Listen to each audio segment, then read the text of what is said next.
네. 그렇군요. 좋습니다. 네. 그러면은 그 땅이 아까 늘어나는 경우나 네. 줄어드는 경우가 있잖아요. 그게 어떤 경우가 그러죠? 아, 이거는 그 지금 아직까지도 우리나라에서 쓰는 지적도 같은 경우는 예전에 일제시대에 해놨던 그 사람이 이제 하면서 네. 옛날 기술을 기반으로 해놨던 지적도를 쓰는 곳이 아직 많아요. 그래서 뭐 가끔 이제 광고를 보셨을지 모르겠지만 시청이나 뭐 지적공사 이런 데 보시면은 지적 제조사 사업이라는 것들이 있어요. 아, 네, 그러면은 이제 예.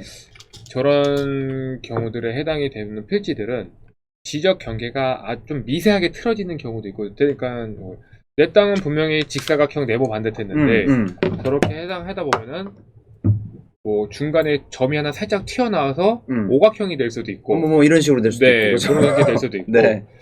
또 이제 땅 지번을 이제 부동산에 많은 관심을 갖고 계시는 분들은 네. 지목이라는 걸 아실 거예요. 네, 네. 이게 산 뭐 100번지 임야, 아, 맞아요. 뭐 그냥 101번지 임야, 이렇게 되어 있는데 앞에 산자가 붙은 거는 그 스케일이라고 그러죠. 축적. 네. 축적이 5000분의 1, 6000분의 1 뭐 이런 식으로 스케일이 높습니다. 축적이. 네. 근데 산이 없어지는 것들은 1200분의 1로 내려옵니다. 보통. 아, 그것도 잘 봐야겠네요. 네, 그렇게 되면은 아무래도 뭐 쉽게 설명드리면 1200분의 1은 뭐 하늘에서 뭐 120cm에서 봤을 때의 경계선과 뭐 6000이 5000, 6000이면은 500m, 600m에서 바라보는 게 정확도가 떨어지잖아요. 그렇죠, 그렇죠. 그러다 보면은 보통 선의 기준을 잡을 때 1200분의 1, 뭐 1000분의 1, 800분의 1 숫자가 낮아질수록 네.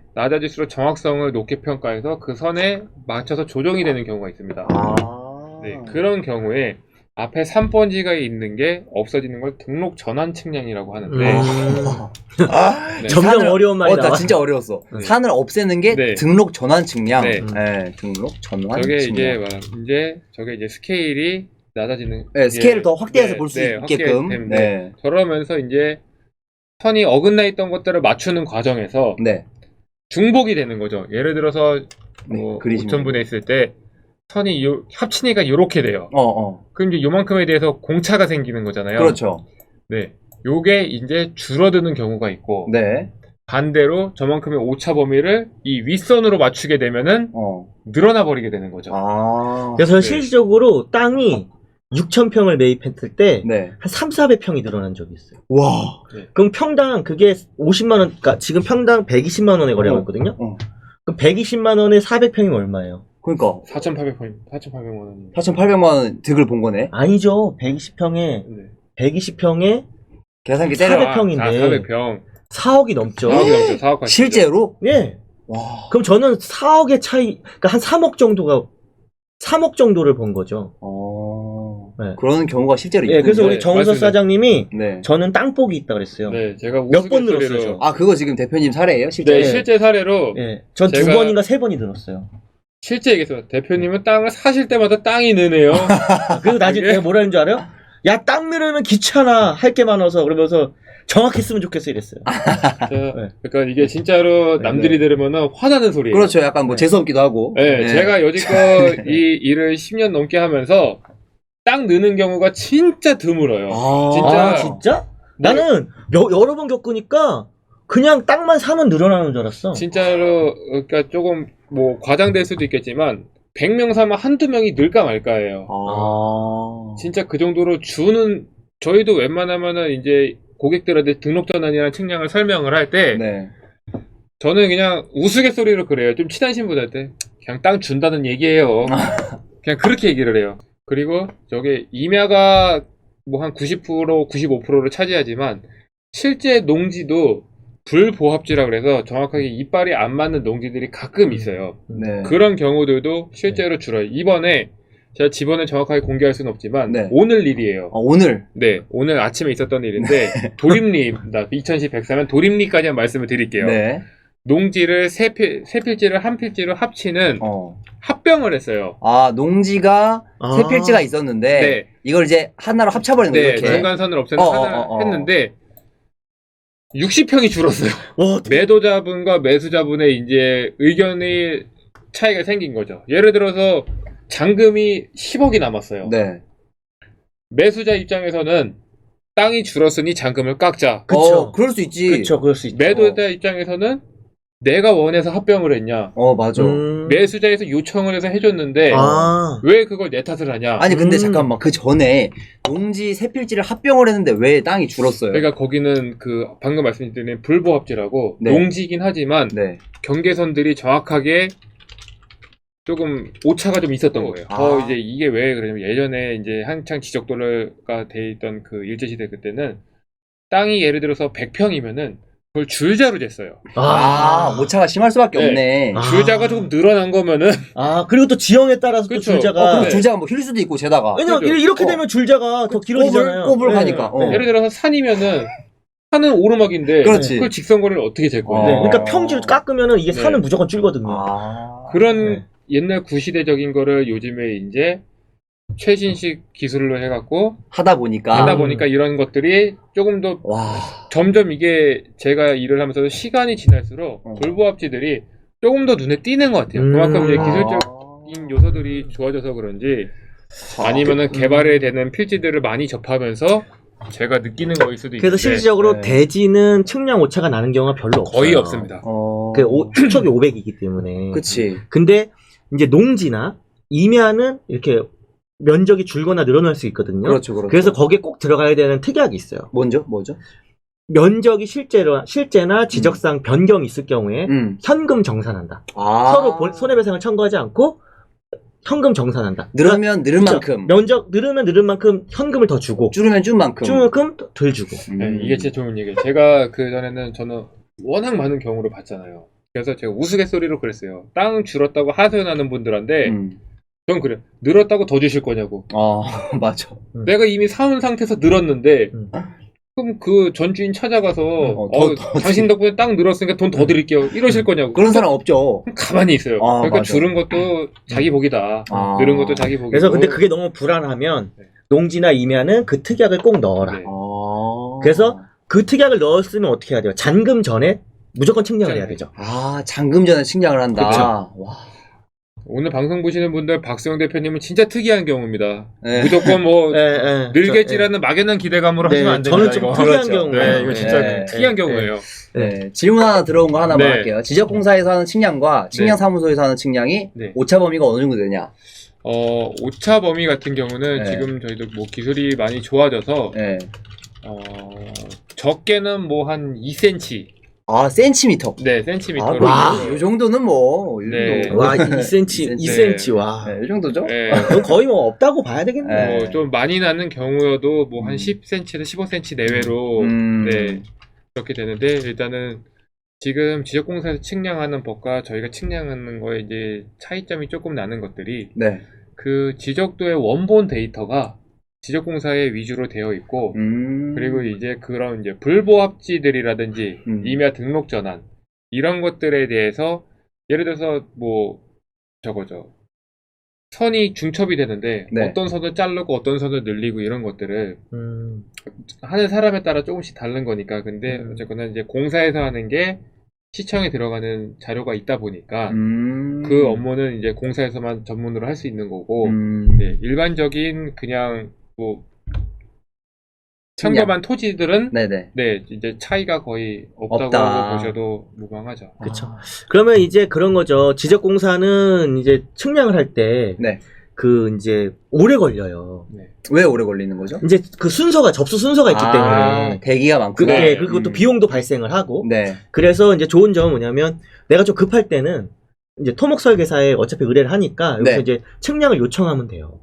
그러면 이제 공신력은 없지만 네. 일단은 확인할 수는 있죠, 경계를. 경계를 확인할 수 있는 네. 거죠. 그래서 이제 어떤 계약서를 작성하는 데 있어서 네. 위험 요소를 좀 줄일 수가 있죠. 그러니까 특히나 이제 오래된 구옥을 거래할 때는 네. 경계가 모호할 때가 많아요. 그쵸. 담벼락도 솔직히 네. 남의 땅 밟을 때도 그러니까 처마가 넘어갔거나 담벼락이 넘어갔거나 이런 경우가 많고 맞아. 예, 다른 땅이 내 담 안으로 들어온 경우도 네. 있고. 그렇죠. 그래서 나온 게 또 네. 질문 중에 이웃과 분쟁이 생겨서 측량하는 경우. 네. 이웃과 분쟁이 생겨서 측량하는 경우는 네. 일단 보통 저희는 지적공사에 의뢰를 하시라고 보통 해요. 저희가 예를 보통은 들어서 지적공사에 하셔라. 왜냐면은 예를 들어서 지금 제 양옆을 기준으로 딱 말씀을 드릴게요. 우리끼리 싸워. 네.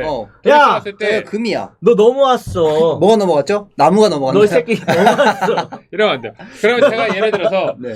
제가 두 분 중에서 박수영 대표는 좀 더 친해요. 그럼 제가 측량을 나가요. 그쵸. 제가 그러면은- 우석한테 야, 잘 이렇게 넘어왔어. 해줘. 그렇게 해요. 난 땅을 뺏기는 거잖아. 근데 제가 어. 반대로 과장님이랑 친해요. 네, 네. 그럼 과장님이 저 양반 마음에 안 들어요. 어. 이러면은 이런 분쟁이 생기니까. 하지만 이제 이런 거를 저희 같은 뭐 민간 업체들 뭐 이런 데서는 경계 측량을 하지 않을 뿐더러 일단은 뭐 대략적인 경계를 표시해드릴 수는 있어요. 하지만 그렇구나. 이거를 서로 마음이 좀 찝찝한 거죠.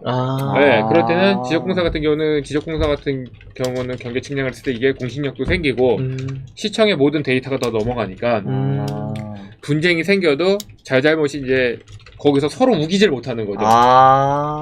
네. 그럼 대략 그냥 100평 정도를 측량한다고 했을 때 네. 이게 대지다르면 비용이 얼마 정도 발생하나요? 이거는 예를 들어서 그 의뢰를 했을 때 지적공사에다 경계측 의뢰하면은 이거는 제가 지금 뭐 말씀을 드리기가 조금 어려운 부분 비용적인 하나가 부분이니까. 왜냐하면은 공시지가에 따라 달라져요. 아. 비용이 천차만별이네. 네, 그러니까는 이거는 면적도 면적인데 뭐 공시지가 5만 원짜리 땅은 한 필지 측량하는데 뭐 한 50만 원이면 되고 100만 원짜리 땅은 뭐 한 200만 원 되고 이러다 보니까 너무 차이 난다. 네, 요거는 이거 폭을 조금 제가 설명해 드리기가 네. 조금 힘듭니다. 오성과 한음의 감나무 이야기래요. 네, 나무는 자를 수 있습니다. 근데 네, 제가 오성이고 여기 그럼 나무까지가 이렇게 넘어갔어요. 네. 측량에서 넘었으면 나무까지는 잘라도 되는 거잖아요. 네, 그죠. 그거가 이제 또 지분을 넘으면서 위험을 유발할 수도 있어요. 예를 들어서 나무가 온전히 곱게 잘 자라 있는 나무도 있지만 그렇죠. 내 건물 쪽으로 쓰러져 있는 나무들도 그렇게 기울어져 있는 누워서 것들 자라는 애들. 그런 것들은 위험 수목들은 제거가 가능합니다. 그러면 별도의 인허가 없이. 그런 사례 같은 게 이제 우리 중개소에도 있었긴 하지만 이게 측량이랑은 조금 먼 얘기긴 한데 실제로 이렇게 나무가 넘어갔어. 오성과 한음의 이야기야. 근데 이 나무는 내 거야. 네. 근데 얘가 마음대로 잘라도 돼요? 그래서 나무가 이제 막 죽으면 어떡해? 소유권이 있는데 일단은 처음에는 이게 나중에 가면 민사예요. 민사로 가다 보니까 미리 통보는 하죠. 네 나무가 이렇게 됐다. 근데 이제 아직까지 저렇게 해서 끝까지 싸우신 경우는 못 봤는데 보통 그냥 잘라버리더라고요. 네. 보통 근데 자른다. 자, 보세요. 네. 나무는 그냥 자르면 돼요. 네. 근데 처마? 이런 상황. 처마가 이런 상황일 때 어떻게 해? 만약에 딱 측량을 했는데 옆집에 처마가 네. 우리 집을 좀 침범을 했다. 이럴 경우는 자를 수도 없잖아. 이런 경우는 이제 보통 저런 경우가 발생되는 경우들은 도심지에선 절대 없어요. 그쵸. 약간 시골 네. 동네에서. 시골 동네로 저 근데 갈 때. 도심에서 있었어요. 그러면 옆에 엄청 오래된 구옥이 구옥주택이 있어요. 네. 불법 증축을 하면서 처마가 넘어왔어요. 튀어나왔구나. 처마가 아니라 저 계단이 있어요. 복도같이 계단 이렇게 만든 네. 게 2층에 이렇게 튀어나왔었어요. 그래서 저런 것들은 어떻게 해야 돼? 웬만하면은 이제 저것도 똑같아요. 그 주인하고 잘 얘기해서 예를 들어서 내가 사는데 지장이 있는데 크게 불편함이 없어요. 저 집 처마가 조금 넘어온 게. 네네. 그러면은 그거를 그냥 묵인하고 그냥. 내가 인정을 해주는 방법과 아니면은 나한테 피해가 온다. 그러면 그거는 정확하게 그 옆집 사람과 이거는 이렇게 돼서 이렇게 피해가 오고 뭐 당신네는 이게 합법적인 게 아니니 서로 이게 일이 커지지 않게 원한다. 원만하게 해결을 하자. 합의를 해야 되는구나. 그러면은 보통 이제 그렇게 불법을 저지르신 분들도 경계가 넘어갔다는 걸 인지하시면은 막연하게 무대뽀로 나오진 않으실 거예요. 그렇죠. 적당한 네, 선에서 그렇죠. 타협이 되실 거예요. 근데 이제 이거는 토목 설계사랑 이제 증계사였던 입장이 다른 건데 그렇죠. 저 같은 경우는 이런 경우를 겪었어요. 아까 말한 것처럼 땅을 사서 다가구 주택을 지었는데 준공 시점에 약간 이제 감리하는 분이나 공무원이 약간 까다로우신 거예요. 네. 근데 상대방의 처마가 넘어왔어요. 준공을 안 내주시는 거예요. 인접대지 경계에 상대방이 침해를 했는데 내 건물을 준공을 못 내는 거예요. 왜? 안 해주는 거예요. 남의 잘못인데요? 네. 네, 그래서 그것도 이제 어쨌거나 건축물 같은 경우는 지적선에 해서 건축물 대장에 그게 등재가 되니까 네. 그 현황들이 등재가 되다 보니까 이제 경계 침범이라든지 네. 이런 거를 네. 다 감리나 특검자 또는 공무원 담당자들이 이거를 감수를 해야 되는데 네. 나중에 문제가 생겼을 때는 네. 누구나 타살할 수가 없는 상황이 되니까 그렇지. 네. 미연에 방지를 하기 위해서 정리를 하려고 안 하는 해주는 거죠. 거예요. 아. 그래서 비방사